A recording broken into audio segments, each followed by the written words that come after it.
Corona virus के संक्रमण की वजह से पिछले साल मार्च में ट्रेनों पर पूरी तरीके से रोक लगा दी गई थी, जिसके बाद जैसे जैसे कोरोना संक्रमण पर लगाम लगती जा रही है, ट्रेनों के संचालन को भी फिर से पहले की तरह करने की तैयारी शुरू कर दी गई है। यही वजह है कि स्पेशल ट्रेनों के बाद अब Indian railway 35 unreserved mail express special train चलाने की तैयारी कर चुका है। सबसे खास रूटों की बात की जाए तो 22 फरवरी से यात्री अंबाला लुधियाना के बीच सफर कर सकेंगे। साथ ही सहारनपुर से ऊना जाने के लिए भी स्पेशल ट्रेन चलाई जाएगी। अभी लेटेस्ट जानकारी के अनुसार हमारी कुछ अनरिजर्व ट्रेनें चालू की गई हैं। जो नॉर्दर्न रेलवे में 35 ट्रेनों का नोटिफिकेशन जारी हुआ है, उसमें हमारे मंडल को टच करने वाली करीब 6 ट्रेनें हैं और प्रमुखता से जो कई स्टेशनों को कवर करेंगी, उसमें 2 पेयर ट्रेनें हैं जो नॉर्दर्न हमारे डिवीज़न में चलेंगी। इसमें मेल एक्सप्रेस का किराया लगेगा, लेकिन पूरी अनरिजर्व रहेंगी। कौन कौन से रूट्स पे चलेंगी ये ट्रेन और मुख्य रूट्स के बारे में बताएं। 2 पेयर जो हैं वो मुख्य रूप से चलेंगी हमारे डिवीज़न में, जो एक अंबाला से लुधियाना और लुधियाना से अंबाला।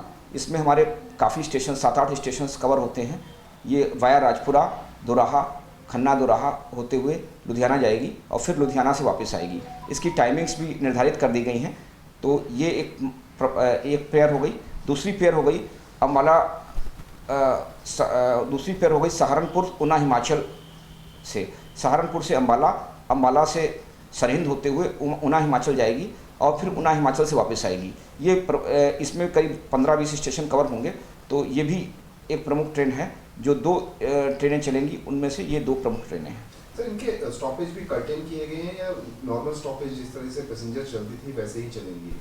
इनके स्टॉपेज भी कर्टेल किए जा रहे हैं, तो इसीलिए मेल एक्सप्रेस का किराया लिया जा रहा है। इसकी नोटिफिकेशन, डिटेल नोटिफिकेशन आज शाम तक जारी कर दी जाएगी। कुछ तकनीकी जानकारी हमारी दूसरे विभागों से मांगी गई हैं। उन तकनीकी जानकारी मिलते ही जो आज शाम तक मिल जाएगी और हम शाम तक इसकी प्रेस रिलीज जारी कर देंगे कि कौन कौन से स्टॉपेज पे ये दोनों ट्रेनें रुकेंगी और क्या इनका टाइमिंग्स रहेगी। अनारक्षित ट्रेनों के बंद हो जाने से रोजाना सफर करने वाले यात्रियों को काफी परेशानियों का सामना करना पड़ रहा था। अब जब 35 अनरिजर्व्ड ट्रेनें चलेंगी तो कुछ हद तक यात्रियों का समय और पैसा जरूर बचेगा, क्योंकि रोडवेज और दूसरे प्राइवेट साधन काफी खर्चीले और समय लेते हैं, जिससे कि लंबे समय से यात्री पैसेंजर ट्रेनों के संचालन की मांग कर रहे थे।